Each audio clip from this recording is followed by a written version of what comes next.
And so not seeing anyone using a dye-free product, all natural plant-based, using hemp, I was like, okay, I can provide this value based off my own experiences. And like, I need this product for myself, and I imagine others need it for themselves as well.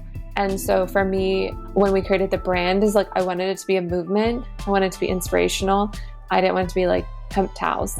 I wanted it to just hold myself accountable to say every day I'm going to take one act. And truthfully, like since we've had it, like every day I look up at the mountain, I think, oh my gosh, it's so big. How are we going to get up there? And I think, Brianna, you're going to take one act today. So I think an act is really this byproduct of all my experiences working in the industry, and everyone saying, this can't be done. This isn't possible. No one's ready for it. And getting to prove that out and build towards that vision and create jobs around people who care about the same things that I care about. Hey everyone, thank you for being here. That was Brianna Kilcullen, the founder of the brand Anact, like the act of kindness and an act of goodwill. As you'll hear in our conversation, Brianna believes in simple acts, and she'll tell you that her simple act is this company, but the journey has been anything but simple. As you'll hear, Brianna is totally committed to daily acts of taking action and creating a positive impact. And Anact was founded to create a sustainable towel made out of hemp and organic cotton that is better for all people and the planet. It's an activist brand, and as she'll tell you, an aspiring supply network. Maybe that's why in 2019, she helped legalize hemp in Florida while launching the brand. Prior to starting Anact, though, she worked in the apparel industry for prAna, a subsidiary of Columbia Sportswear, and the multi-billion-dollar powerhouse Under Armour. She's traveled to more than 40 countries and has worked in factories on almost every continent, and she was Under Armour's first ever full-time sustainability employee. But prior to that, she spent time in the public sector and in government work, so talk about a winding career path. While Anact's beautiful hemp towels were launched with a successful Kickstarter and have been featured in Oprah Magazine and on the Good Morning America show, you can tell she's just getting started. We talk about the power of networking, building a career and resume, saying yes to opportunities, learning on the job, playing to your strengths, founding a company, working with investors, the state of sustainability, staying scrappy, and ultimately that you've got to trust the process. Brianna's passion and expertise is contagious, and her career story is so inspiring. So if you're a founder, an aspiring sustainability professional, or if you're interested in the future of industrial hemp, maybe you're working in the textile industry, or maybe you're looking to get into the textile industry, or maybe you're trying to figure out how to make an impact in this world, well, there's plenty in here for you. I had so much fun talking and exchanging similar experiences with Brianna. This actually almost feels like an I knew her back when story. It really feels like Brianna and her company are going somewhere. I hope you enjoy this conversation as much as I did. Spoiler alert, you're going to be inspired. You're going to be motivated. So thanks again. It really means a lot that you're here checking out our show. But without further ado, here's my chat with Brianna Kilcullen. Welcome to Good Things Happening, the show that explores the sustainability progress that's being made just under the surface at your favorite brand or company. I'm your host, Derek Sabori, and these are the people making it happen.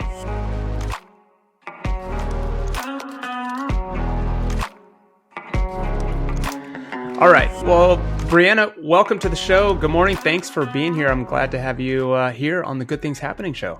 So happy to be here. Thank you for having me.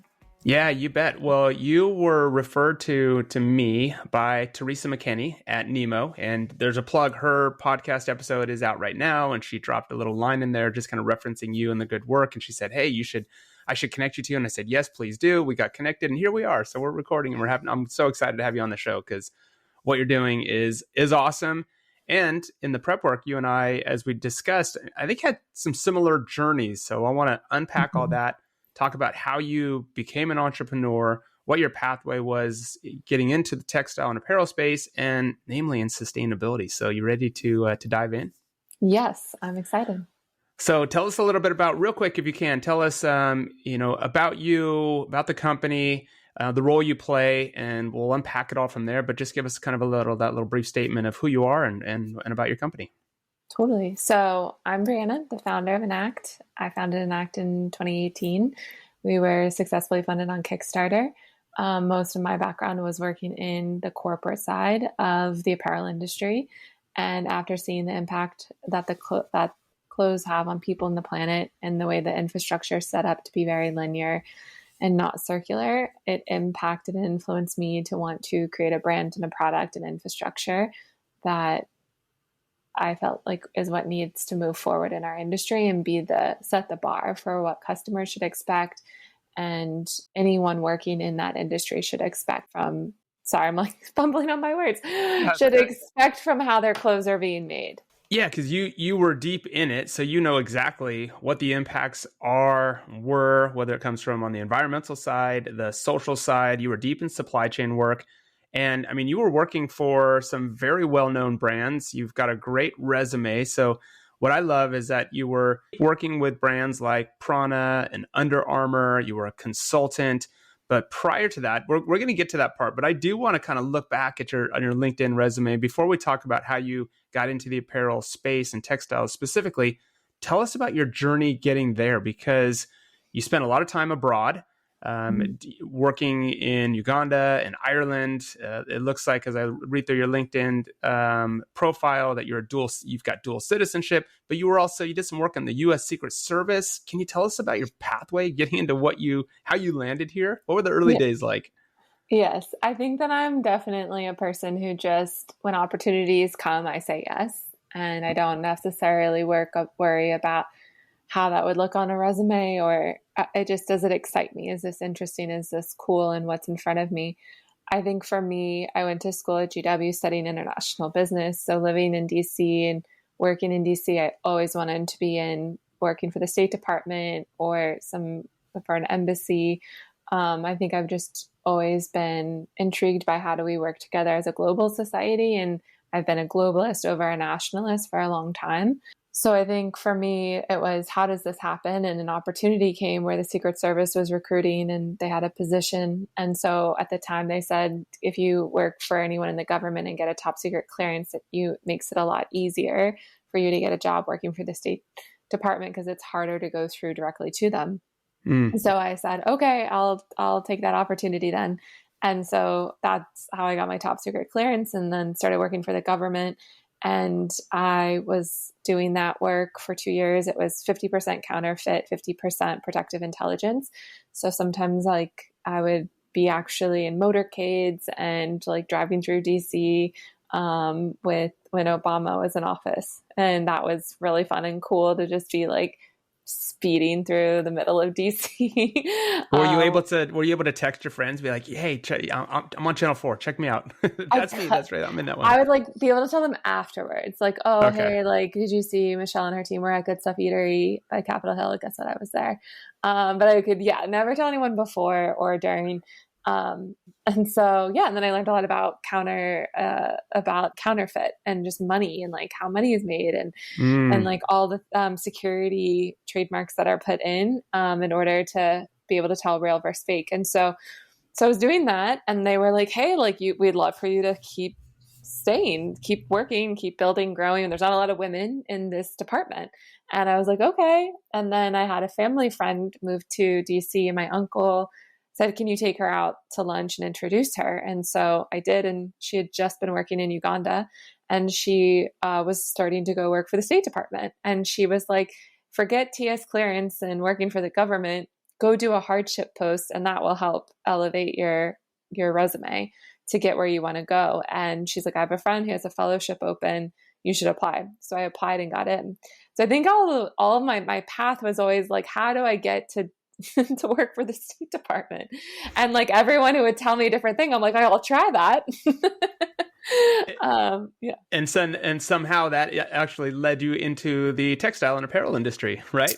And then I get into apparel because, so I did my hardship post in East Africa, moved back to DC, applied for 15 jobs in the international development humanitarian space, was on the brink of getting offers. Nothing went through, but then I got an offer from Under Armour because my mom had cancer. So my mom was getting a checkup at Johns Hopkins. They were eating oysters, and the Joe Paterno scandal had happened. And my dad he's an athletic director. He overheard a woman say, "I'm not giving any money to Penn State." And he's like, "Oh, well, you can give some money to my college, my university." And she's like, "Oh, I'm the head of supply chain at Under Armour. And I played volleyball at Penn State." So my dad and her were chatting, and he's like, "Yeah, our daughter just moved back, and she does this." She's like, "Oh, well, I want to see her resume." And then I got a job offer from Under Armour. So that was like how that happened. Wow. Okay. So one, the power of networking, right? Even if it's your family, your dad, whatever it is, like just knowing people, connecting and saying yes, like, yeah, absolutely, move me in there. So look where that led, because that obviously led you to here, to your entrepreneurial journey. I want to rewind a bit though. What is a hardship? You call it a hardship fellowship Post? Yeah, hardship post. Describe that.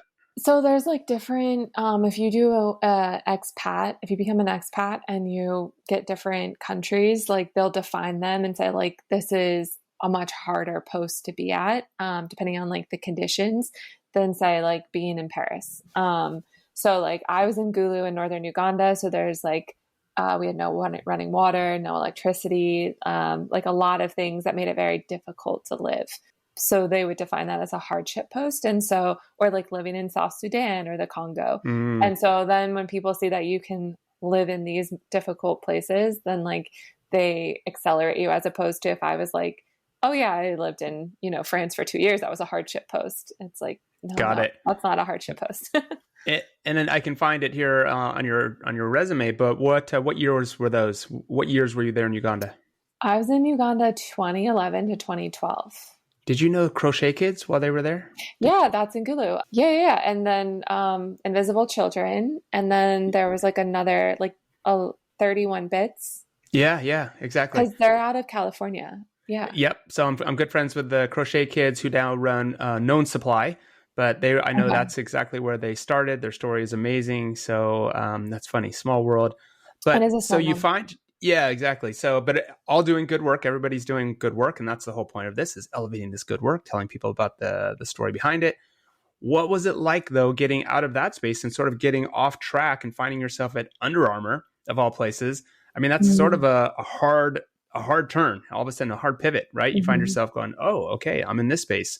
What kept you there and what kept you going on that track? What was it that got you excited about that work and convinced you to leave that other track? That's a great question. I think that when I look back at my career to date, I'm 34. I think it's been, I did government, I did nonprofit, and then I was like, what's the, last sector, private sector, and working for a for-profit entity. And so for me, I found that working in the nonprofit side, it was very difficult to have the impact that we wanted to have, because everyone wants to pay for the pineapple seeds and pay for the school books, but nobody wants to pay for the gasoline to get in the car, to drive out, to go to the village, to distribute those materials. And so I found that disconnect frustrating. And where I fell in love with business was just that there's just exchange of product and services between two parties. It's just that it needs to have the implementation of social and environmental standards around it. And that was the missing piece. And so I think for me, government just felt too bureaucratic, too slow. Nonprofits felt too it wasn't mutually beneficial for both. People just like to write a check, like when they feel good, to say they're giving back. But like business moves fast, and it creates change and it creates jobs.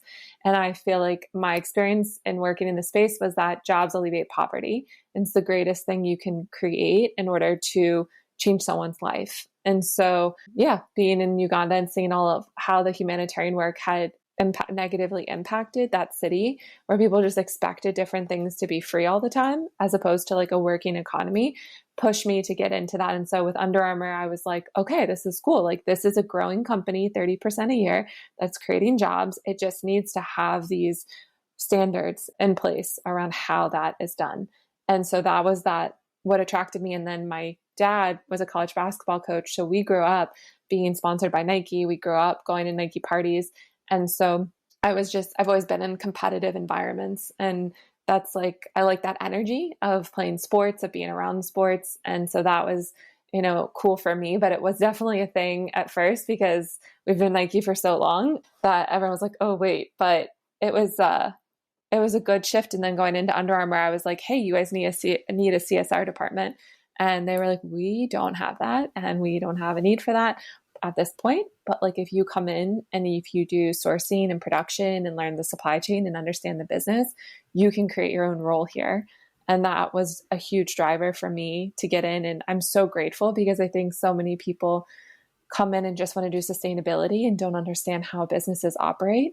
And so if you don't understand how a business's P&L works and like shareholders and strategy and growth and all of those components, then like what you're doing could just be adding more work and not be beneficial to the growth of the company.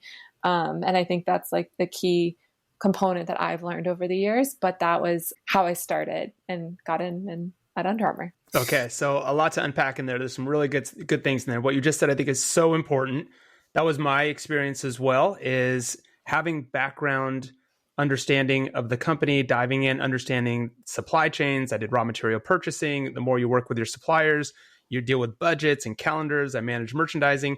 And then once you get a sustainability role, then you're like, ooh, I understand the realities of it. And I think that's why I got it too, that position for me, because management was like, you're not going to come in and push too hard. There's kind of only so much you can do when you're doing it from the inside out because you understand the realities of the business. So I really appreciate that. What convinced you? Because I'm looking back at your educational pathway. So you studied international business, right? So that was a nice pathway for you, the nonprofit work.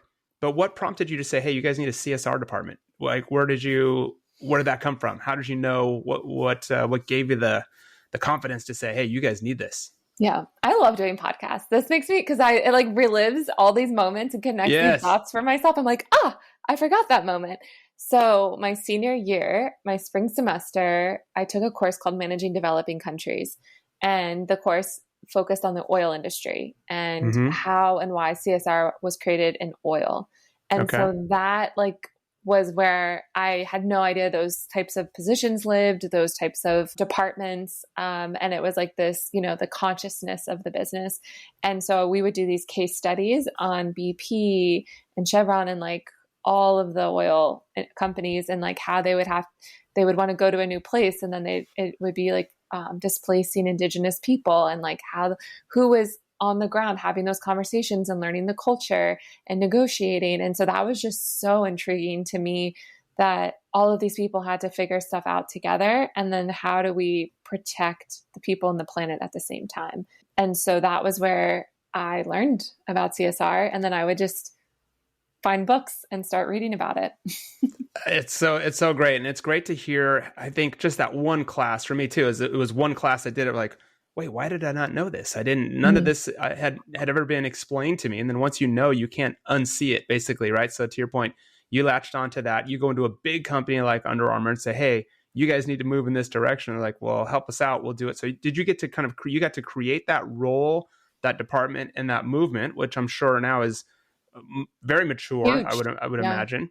And you spent 3 years doing that. Tell me about that moment, because I can go on about mine. So I'm thinking yours is probably similar, when they're like, okay, great, you can build it. And you've got to realize the reality, I think, of building that program and sort of looking around going, ooh, what did I ask for? Was that exciting? Was there a lot of challenges there? Tell me about that. That's a great question or a great point. Yeah. So I was doing my thing, and then I would research companies like Patagonia to see what jobs they had, like how they defined it. And then I would like go back, and what I would be seeing and hearing about what was happening at Under Armour, I would create a role. Like I started piecing together a job description. And then I heard that Under Armour wanted to sign Notre Dame. And I was actually born in South Bend, and my dad coached at Notre Dame. So I had this like inside source, and I was like, oh, they want this contract from Adidas. And I'm like, I know that there's a really strong program there with students, and that they're part of the FLA, and that there's no way Under Armour is going to get them unless they create a position, or unless we become an FLA member and we audit all of our factories and we do the standard. So basically I just like waited and I went to our head of sourcing and I was like, hey, I know you guys want to sign this, and I know it's going to take this, and I've created a job description for you. Here you go. And he was like, approved. Love it. And did they become Fair Labor Association accredited? Were they accredited and members and then accredited, et cetera? I left before the accreditation, but we were in Okay. the like process of just like rolling out the code of conduct to all the factories and getting initial audits done and then doing non-compliance work. And so that was just, I think we hadn't even mapped our supply chain. Like I was working with sourcing Mm. to be like, oh, we have an agent doing this, but who's actually doing the work? And like I did a lot of supply chain mapping.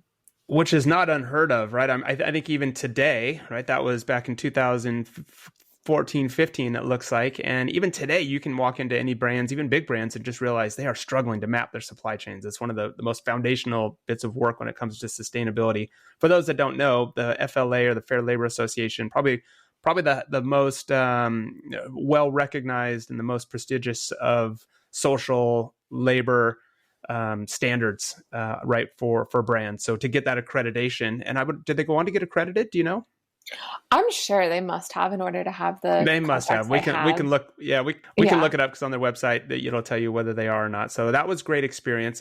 So you build up that little program. You're there for a few years, but then a prAna opportunity comes along. Did you go seek it? Tell us now your next chapter, because then you move deeper into the space because you were a sustainability analyst, but then the next chapter was a little more rich in that space. Is that right?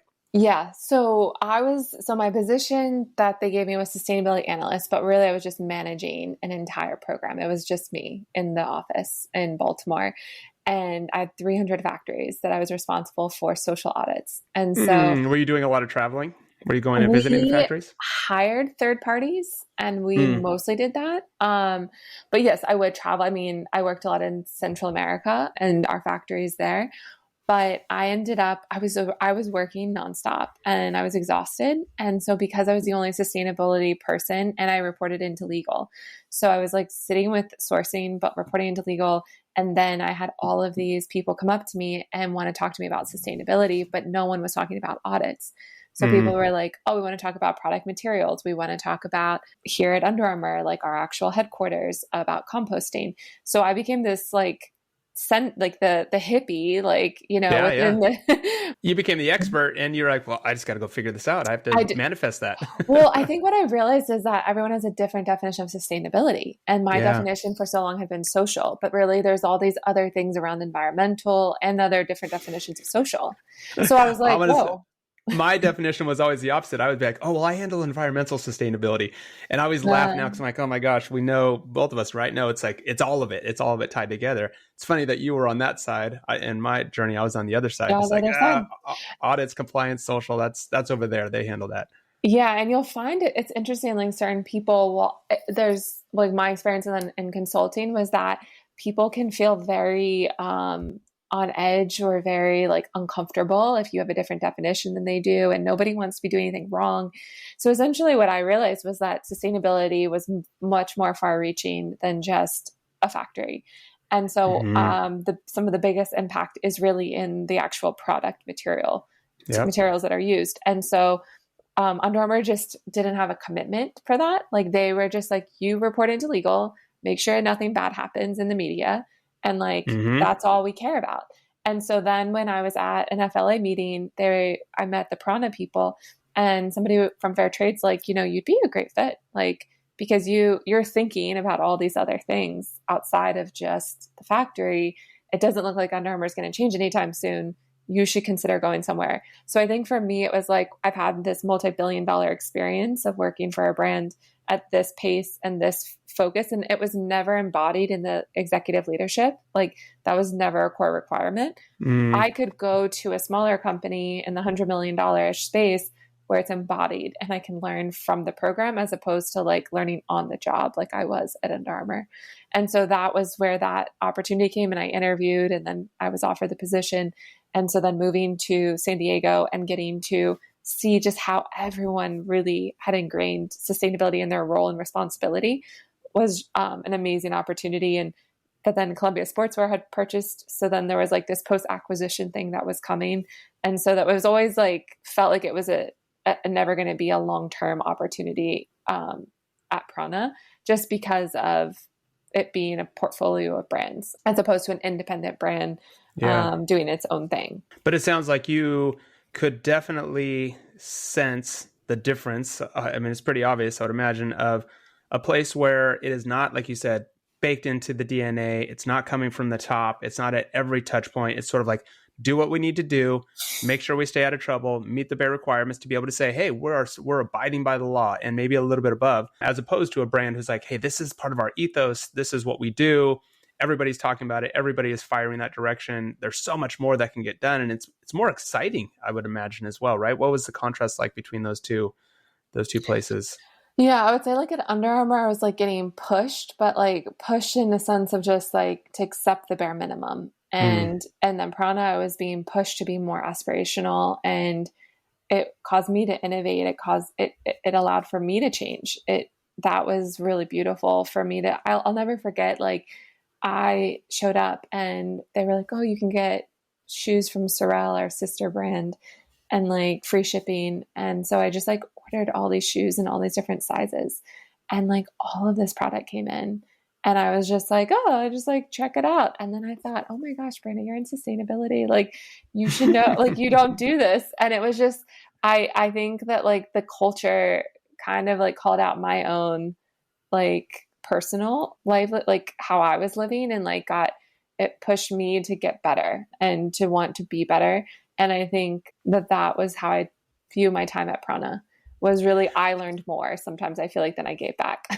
Oh, well, and this is fascinating because as you say, you learn more. It's like, I can see the story building. I can see the momentum going. We're going to get to Anact here in just a second to find out, like, what was the point at which you decided to go out on your own. But those are really good, I think, important experiences and opportunities. And one, I would imagine you made great connections. You made good supply. You really discovered a good understanding of supply chains and how to run, how to fit sustainability into the business. You were working on social responsibility, traceability. What was the biggest takeaway, would you say, from prAna? What did you learn the most? What did you leave there knowing? Was it that there was more to learn, as you said, or did you really feel like, hey, and I guess on top of that, what was your catalyst for leaving there as well and going on to your next chapter?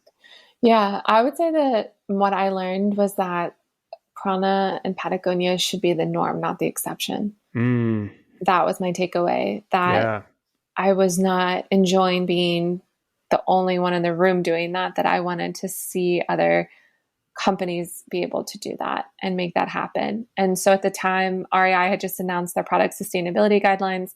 So I was having a lot of companies reach out to me interested in helping consult them because they really needed to get compliant in order to keep selling to one of their largest customers.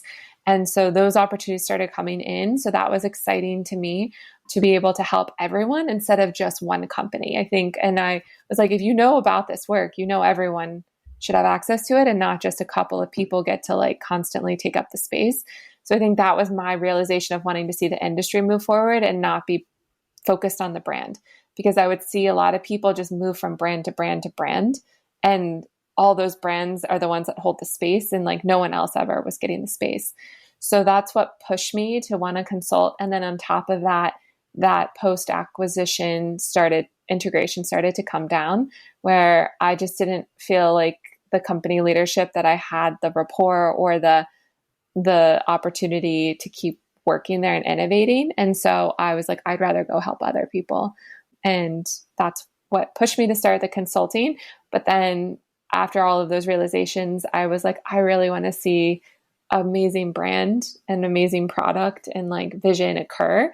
And so I interviewed with like Cotopaxi, Outerknown, Allbirds, like a bunch of like who would be the like startup ones to change the space. Yep. And I was like, they're still not doing what needs to be done, in my opinion. Like they're still not innovating. And that's, I find that fascinating, right? Because those are quote unquote the sustainability champions, right? Those are the ones that are driving the space. And I think it's hard to come to the realization that we're just not doing enough fast enough, right? And really nobody is. Every time you get under there in the hood, you're like, oh boy, there's still a lot here that's just not being done. There's so much more to do. And so was that frustrating? You decided then, I'm going to go build my own product. Was that sort of the case, or were you just then stymied by that, just going, I'll just stay as a consultant? I think for me, it's like, I like to move fast, and I like, once I know what I know, I just like to go for it. I don't like all of the bureaucracy and the like, approval process. So for me, when I realized that those who would be in the space would be the ones and weren't doing the work I felt like needed to be done, then I started marinating on what that looked like. And then that's where things started to come to me. And I realized like, oh, wow, I have like the worst bath towels. I don't have a washer and dryer. They pick up this mildewy smell. I wish I had a naturally made product that resists the growth of bacteria and is also sustainable. And so then those like next steps started to uncover, where I was in China on an audit and happened to be there when they were harvesting hemp, fell in love with hemp, didn't see anyone making the product. So I really think for me, it was, okay, I've been told so long, like I have a business background, but in the sustainability seat, I'm constantly being told I don't understand business and I don't understand what everyone's being held accountable for. Well, then I'm going to go put myself in that position and I'll make those decisions for myself. And then we'll be able to incorporate that and walk the walk and talk the talk. So I would say a little bit came out of spite, just like, oh, you want to keep saying I don't understand? Okay. I'll go. Tell me again that I don't understand. Yeah, tell right? me. I'm like, yeah, we've done, we're on track to do 1 million in sales this year and like be profitable in 2024. So like, don't tell me I don't know what I'm talking about when I'm telling you the customer's ready for this and that people want to see this change and want to be a part of this movement. And so I think it definitely came out of that as well. That's amazing. So that's awesome. And I love that because you took those experiences, you took what you were learning and you applied it to your own product. So Anact though is great because it is, it's a brand around taking acts that create positive impact. And I know you're really using the brand. It's short for taking the simple actions, creating those positive impacts. It's an act, right? But activism is a big part of what you're doing as well. Does that all tie together as well? Did you know going into this that you wanted something besides that was even just selling a sustainable item, made of hemp or organic cotton? You wanted something bigger, right, than just selling a product. Tell me about that. Yeah. I mean, I think, you and I both know when you see how many products are made and just like what the fashion industry revolves around is I was like, I can't do anything unless it actually is providing more value and solving a problem in the marketplace. And so not seeing anyone using a dye-free product, all natural plant-based, using hemp, I was like, okay, I can provide this value based off my own experiences. And like, I need this product for myself and I imagine others need it for themselves as well. And so for me, when we created the brand is like, I wanted it to be a movement. I wanted it to be inspirational. I didn't want it to be like hemp towels. I wanted it to just hold myself accountable to say every day I'm going to take one act. And truthfully, like since we've had it, like every day I look up at the mountain, I think, oh my gosh, it's so big. How are we going to get up there? And I think, Brianna, you're going to take one act today. I do a ton. So I do probably like 100 acts, but like, I'm like, at least one, I can do at least one per day to get me closer to that vision. So I think an act is really this byproduct of all my experiences working in the industry. And everyone's saying, this can't be done. This isn't possible. No one's ready for it. And getting to prove that out and build towards that vision and create jobs around people who care about the same things that I care about. So I think that that's where it has grown into. And the activism component is just that I just look around and I see everyone sitting on their phones these days, expecting for someone else to do the work and complaining and posting on social media. And I was like, that's the definition of insanity. Like, I'm not going to do that. I am going to put myself in the arena and we're going to do the work. And that's how I live my life. And that's how I want to inspire other people to live their life, because I think it's a horrible way to live, to sit there and feel something and not be able to feel like you can impact it. So I hope that anyone who uses our product or our towel feels that whatever that looks like in their everyday life, that they can take action. So it's a reminder. It's a beautiful product. It's a more sustainable product, and it's meant to be a reminder to take those simple actions. The story is amazing, and the Kickstarter was great. Your video is great. The message is great. Everything is, I think, so well done. Tell us about the progress that you've made, though, since you started. I mean, you launched in 2019. You had to go through 2020 and deal with I'm sure, building a business through 2020 was no fun, or maybe it was. A lot of brands did really well through that time.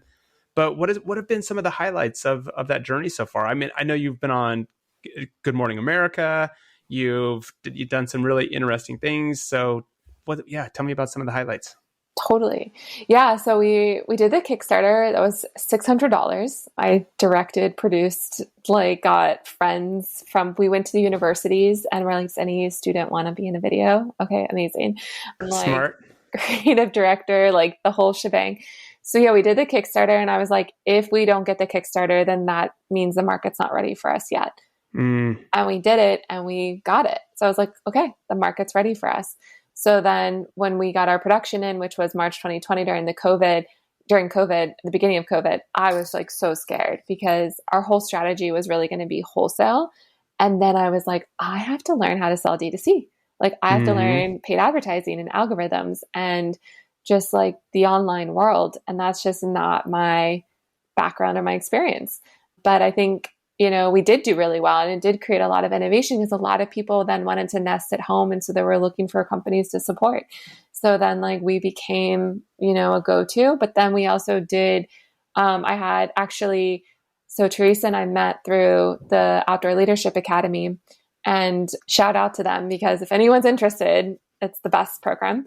But after that, one of my mentors, Matt Kaplan, he told me when everyone's scared, that means that's when you need to make moves. If everyone is confident, get scared. And that really hit with me as I'm sitting in the warehouse, surrounded by towels. And I'm like, I'm scared. And he was like, no, this is a good thing then.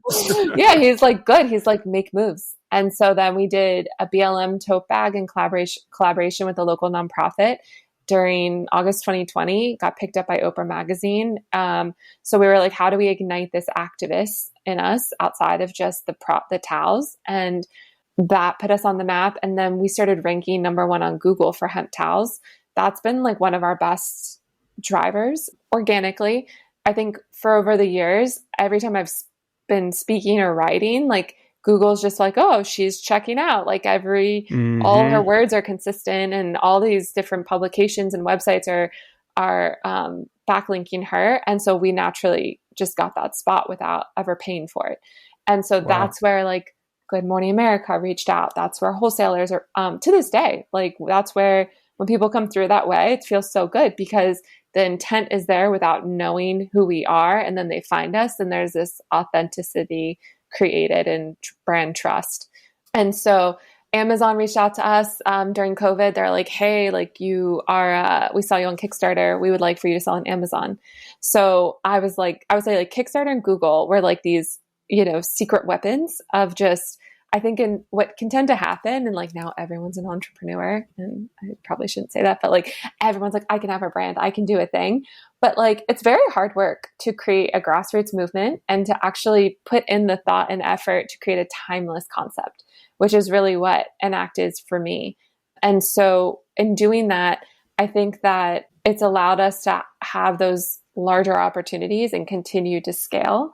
And so now we sell on Amazon. We didn't because I was everyone is going to think we're not sustainable.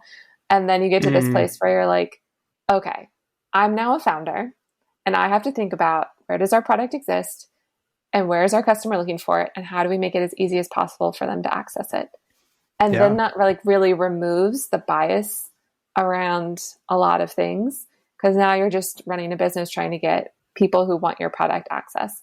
And so that's where we then went on to Amazon, and now we sell on to Target, Wayfair, Gear.com, a variety of over 50 retailers in the US and then 10 different countries in the world. So, yeah. Amazing. And I think I love that you said, being a founder, being an entrepreneur is hard work. And I think it's also hard. I know how hard it was for you to build the brand, build the story, build the product. And that almost then now later, probably looking back, feels that was the easy part. Because now the hard part is selling and keeping the engine running, right? Over and over and over every day to keep sales coming in, keep new exposure, keep new customers, keep customers happy. That's the hard part. Is it exhausting being an entrepreneur? My mom sent me vitamins last night and I just came home and it was just vitamins for you. Yeah. And she's like, please take them. I see it in you. Yeah. Yeah. It's a lot of work, but how rewarding though to see the dream coming alive. And I love the fact too that you said, the Kickstarter on a budget, because I've also heard stories of that. Oh, to have a successful Kickstarter, you're gonna have to spend $20,000 just to raise your $70,000, whatever it is. Like, geez, I know ranking on Google can be really tough. So you've been putting in the time, you do the talks, you tell the story, and you show up over and over, put in that hard work, and eventually it starts to pay off, right? And so now you've built this really nice, strong foundation. So that's great. What are the challenges though? So what kind of, so those are, there's highlights, those are the good things. What do you still feel like it gets you caught up, or just feels like you can't break through, or what are the realities? What do you go through every day that just make it really, really tough, sustainability wise or just founder wise? Totally. I think you hit on it really well, which is like you get the product made, you're in market, and then you have to keep making sales. You have to keep going. And I think that's what's been a little hard for us, is that we are selling a durable product. So we're not expecting our customer to be buying from us every month. So we have to be innovative. And for us, we've discovered in wholesale, gyms, spas, hotels, like those are places in which towels are consistently in use and consistently needing to be replaced. So now we've really, it's caused a lot of innovation to peel back the onion, as one of my investors loves to say, about where does this product exist and provide the most value, and where is there reoccurring revenue around it, and where is that profitable and scalable? And those are like the three questions we ask, okay, how often are they buying? What's the margin of what we stand to make? And how much can we scale it once we understand that formula? Because there's a lot of things that we've discovered, but they're either not profitable or they're not scalable. And I think that's the magic formula I've learned that you need. I mean, for Amazon, like, we know our profit on that. We know that it's a very large market. We stand to continue to scale. But we also know at any time they can pull the plug. And so you have to be able to have diversify your revenue streams and your sales channels of being D2C and wholesale, and think really outside of the box. I mean, we just discovered that gyms are not buying towels, they're renting them. So now we're like having conversations with the laundering services, which then opens up a whole nother wheelhouse of selling directly to a laundering service to allow gyms to rent our product and not going directly to the gym anymore. So those are things you don't know until you go. But I would say the biggest challenge of like 2023 of where we're at is like me getting out of the way, me allowing people who are better at what they do to come in and to do that, and to set them up for success, and to not, like, I think I've proven myself, like, I can do the bookkeeping, I can do the sales, I can do the marketing. Like, I understand how everything works, but like, does that get us to where we need to go? No.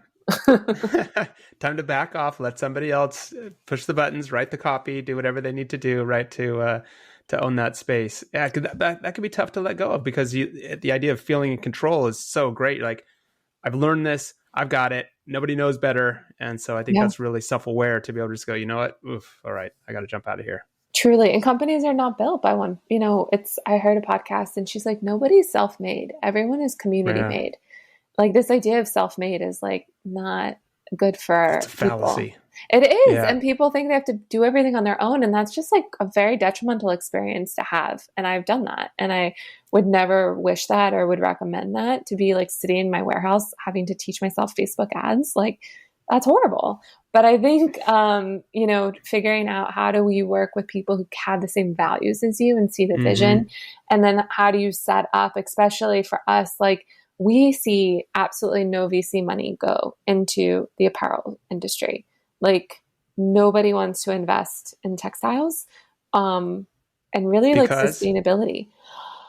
I think it's just not as sexy as like software and tech and like robots on Mars. And like, that just doesn't, what we've discovered is investors are very like, what they hear in the gossip mill. So it's very rare. Usually you find this more so in angel investors who just have gut feelings and are excited and are like willing and able to take high risk, who invest in founders. A lot though will not invest in a great founder. They'll invest in whatever they hear is hot on the market. Interesting. Is sustainability hot on the market to them, to that? Because you're in that space a lot. You're like we spoke before. Yeah. You said you're constantly pitching. It's a muscle that you got to keep in shape. So is sustainability hot? Everyone says it is, but I don't see anyone investing in it. Yeah, interesting. Sad. I was Yeah. going to say, I mean, it's the same, I think, with customers, right? It's like we hear it's everywhere, it's so hot, but nobody really wants to pay for it. And I think we talked about that earlier of that idea when the rubber hits the road, it's like, oh, but I didn't realize it was going to cost that much, or it would take that many resources, or it would require that much effort. So maybe we'll wait till next quarter, or maybe we'll wait till next season. And then you look around, you're like, guys, are we doing this or not? So I think that is a little frustrating to hear. And I think it's hot, but it's not. It's hot, but it's not. And like what we tell people is we're like, look, 1 acre of hemp, if the economics were 1-to-1, apples to apples, like hemp is, you're going to get more money, you're going to get more productivity, better quality. But like cotton has been the number one fiber for so long that there's very little infrastructure for hemp. So like it is more expensive.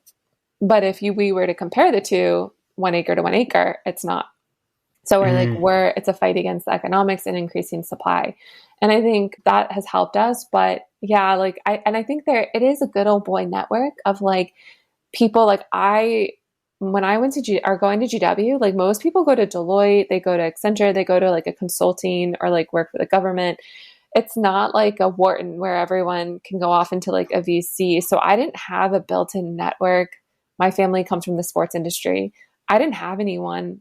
I didn't understand those terminologies. Like when they were like, oh yeah, let me see if I have some dry powder.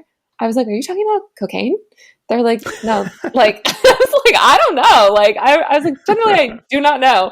They're like, no, that's like, when you raise a bunch of money and then, you allocate it, but then you have a little left over. We call it dry powder. Like those little those little tribal words of knowledge in this space are so detrimental to really break, having a business and concept and like not being able to utilize or really understand what's going on or how things are working. So like I've just had to get really quiet and do a lot of listening and then like a lot of messing up, and just to kind of understand the language and understand the thought process around it and like how they're operating in order to get opportunities for Anact.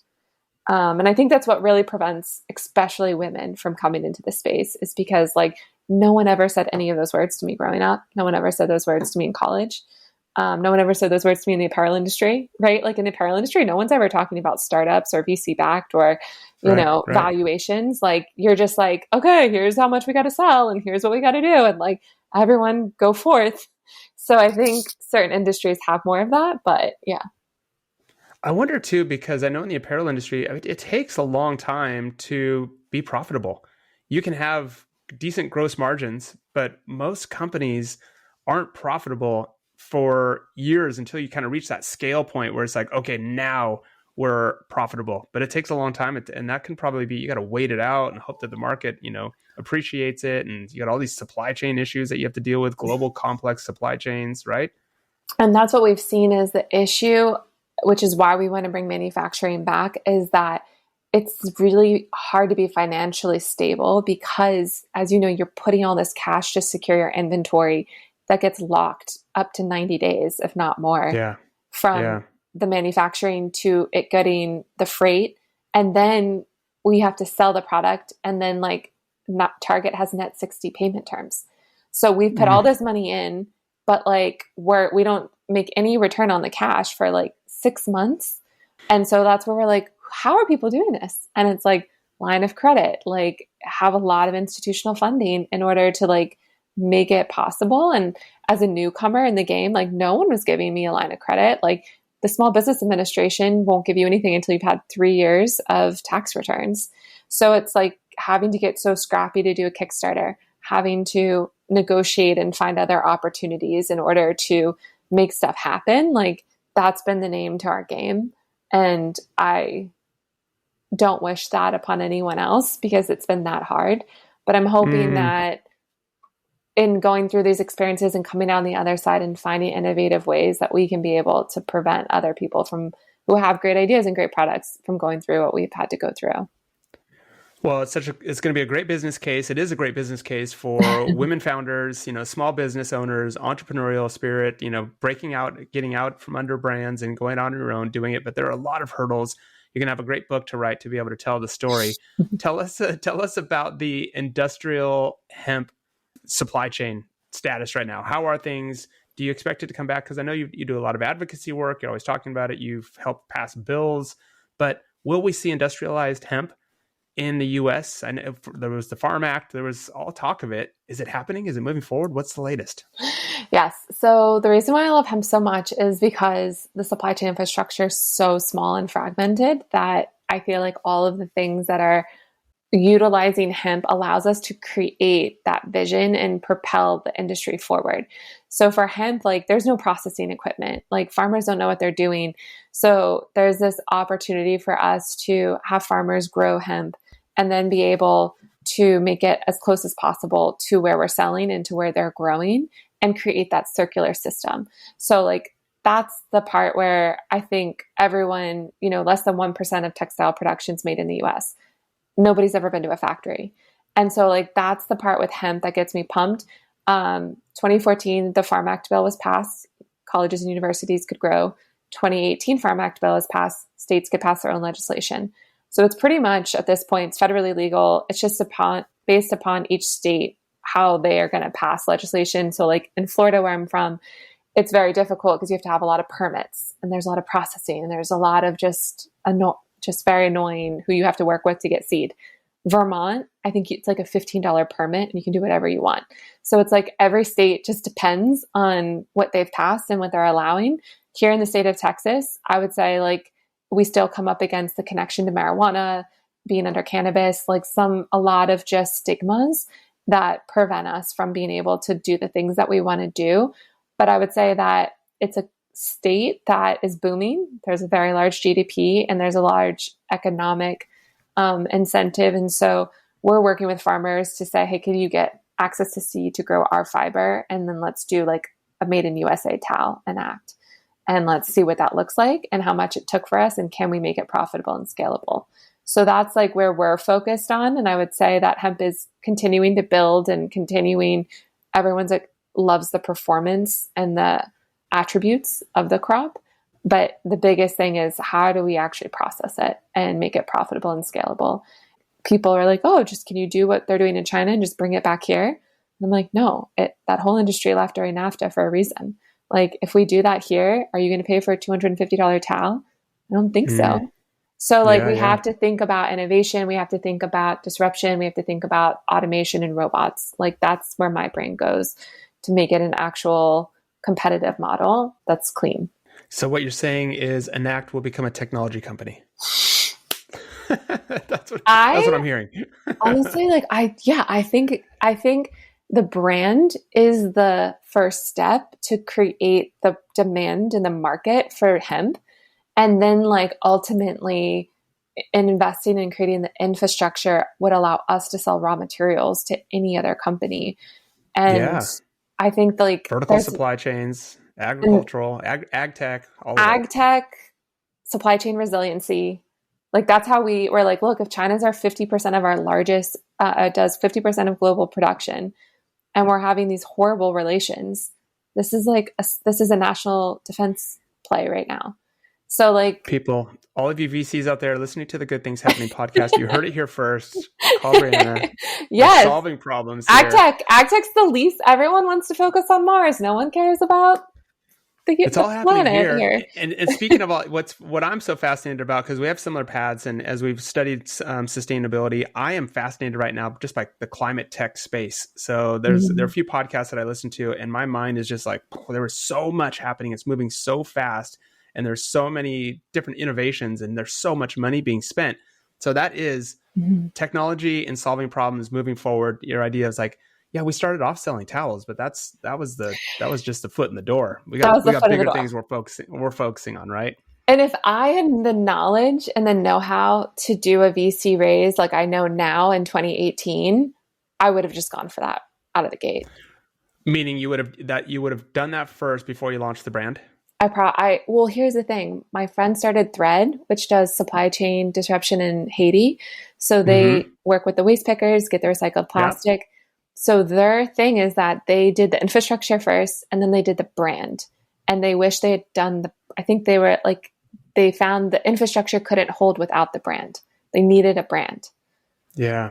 And so for me, I was like, make the brand, then we can work our way back for the infrastructure. So that's been my thought process. But now I think we get so much more demand for the infrastructure. But ultimately, if we do that and say nobody's willing to buy from us, we now have our own brand that has a operating model of clients that we know we can sell to.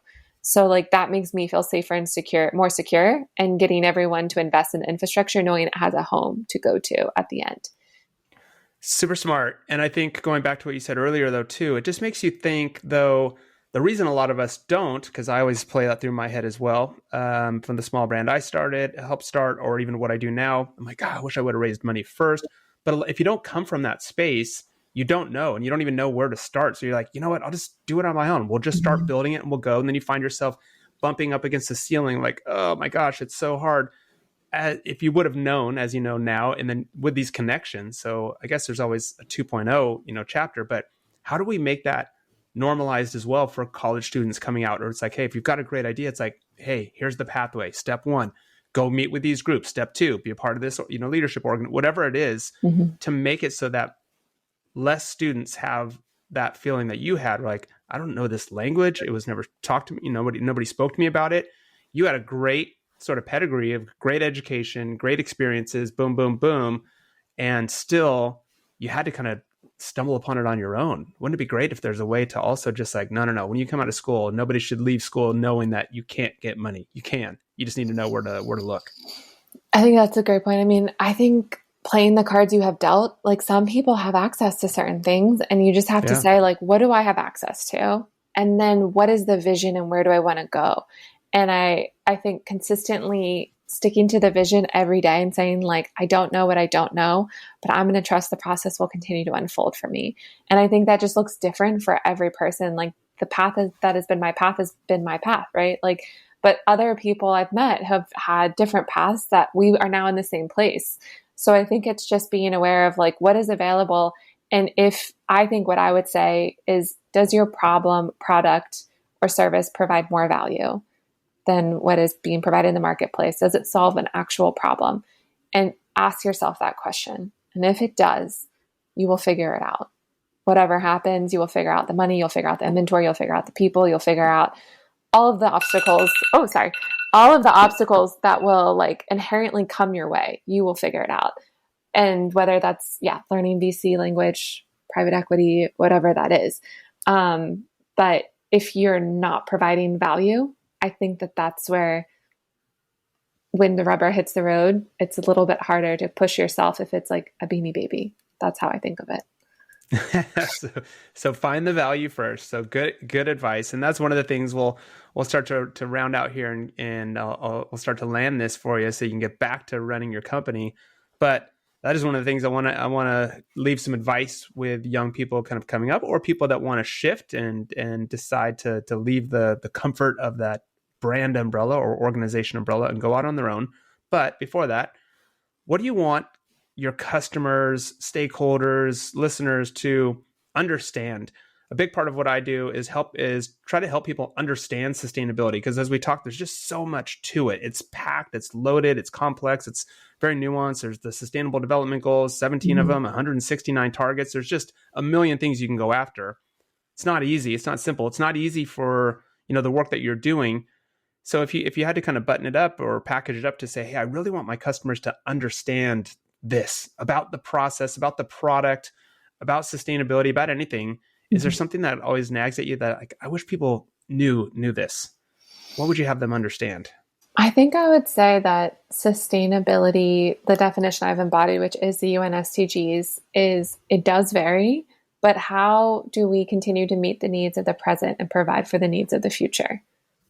The classic, our common future definition is the go-to. It's exactly it. How do we do what we're doing now and allow future generations, right? Our kids, their kids, grandchildren, et cetera, to be able to do the same thing. They should have the same opportunities with the same resources, if not better. And that's the filter. So whatever that looks like for you or anyone listening, like that's your guiding light of like what your energy and focus can be around. And I think we just all have different versions of that. But I think, and I hope people know that not to beat themselves up, that being perfect around it is not the goal. Like, there's no perfection. Like maybe you want to drink water and eat air. Like, I don't know, like there's so many people are like, I'm vegan, I'm this, I'm that. Like, therefore, like I'm doing everything. And I think being perfectly imperfect and just knowing that your intention in your heart is that you want to try to do it, but you might not be able to financially afford it, or you might just not have access to those tools, is completely fine. Like, it's just using what you have. And taking an act every day, doing one thing, at least one thing a day, right? One act. And it could be in any one of those spaces, environmental, social, community, wherever you want to look under the hood, it's all there. There are plenty of opportunities to do good things. Exactly. You don't need to be in California. You don't need to drive a, gas-free car. You don't need to do any of that. Like, just do what you got. Wait, you're checking off all the things about me. What are you saying? Brianna, what advice do you have for, I don't know, women founders especially? I think that's fascinating. It's so great. So to women founders, women entrepreneurs, or just to anybody in this space who might find themselves in a similar position, right? At a great brand that they were so excited to be at, but realizing like, man, but I really want to do sustainability work. People always ask me like, how do I get that job? How do I get on that path? It's like, can be tough. It's not, there aren't a lot of those opportunities, but what advice do you have for people who are just like, I just want to do what Brianna did. That's exactly what I want to do. What advice do you leave them with? I think really being able to, if in corporate, I would say like understanding the business, like understanding the goals, like where does this company want to go? What's their focus? If we're talking apparel, like, what are their growth goals? Where do they see themselves? And then figuring out where you can add value within that, and finding like low, easy wins out of the gate, and not just being like, hey, we want to do like everything to be fair trade. Like, where can you find cost saving opportunities that, or show, like, for example, at prAna, I would pull a marketing report and see what our best sellers were. And I would look to see what attributes sustainability wise were those. And then we would do like strategies around how do we continue to expand fair trade product, because that was what was selling more than Blue Sign or more than other attributes that we thought, people cared about, but they actually weren't driving them to purchase. So finding ways in which like your data makes sense for a company, that is what I would recommend. And you don't have to have a title. You can be an accountant, you can be whatever role to look for that, and starting with cost savings and then working your way in and building traction. And then I would say for female founders, realizing that all of the things that we've been left out of in the conversations and that network are actually your greatest strengths, because you're coming in and you have a completely different set like of thinking, and you're not where a lot of people are just like, oh, this is how it's always been, but you're able to catch things really quickly because you're like, oh, no one's ever told me I've not accepted that, because I've never even been in the conversation to be accepted in that. So I think that really just knowing that you just remember who you are, have your values, and that everything that feels like it's been a disservice is actually your strength, and playing into that. Oh, great advice. Thank you very much. That's great. And I would, urge everybody to go check out Anact, check out the great products and the story, follow along with what Brianna is doing, because it's really impactful work. And I appreciate, brands that are doing more, like you said, that are bringing value to the world. I love that you put so much emphasis on that. So value across the board in all different aspects. Is there anything else, Brianna, that we didn't touch on that you want to leave people with? Is there anything that we didn't talk about, whether your Secret Service days, any secrets you can share with us? No, I'm just kidding. That's I won't even joke about that. But no, really. But anything left that we left off the table? No, I think we covered. I would say the only thing, we have a big event next month in Austin. If I don't know when this will play, but July 17th, we're working with Patagonia. We're doing a documentary screening, Q&A, and after party in downtown Austin. So if anyone's in Austin listening or needs an excuse to come to Austin, please, we would love to have you. The information will be on our website and on our social media. But yeah, please reach out if anyone has questions or thoughts. I'm happy to help and answer any questions. Sounds good. Well, thank you for making time to share your story and give us some advice and talk about value and sustainability and career journeys, especially. This is going to be really great for aspiring sustainability professionals and career builders. So I'll let you get back to it. Thanks so much for being here, and good luck in the next chapter as you exceed $1 million, et cetera, and raise more money and become a bigger and better brand. Thanks so much for doing everything you're doing. Thank you, Derek. Thank you for having me. You bet. Hey, thanks for listening. This is a show produced by the Underswell and our School of Understanding. If you're interested in being a part of this movement and want to dive deeper into the art of understanding sustainability better so that you can do things better, be sure to visit us at theunderswell.com. We offer structured, easy-to-follow workshops, courses, and member resources to make sustainability a part of your career or lifestyle. Because remember, no matter what role you play a role, and we're here for you. Thanks again.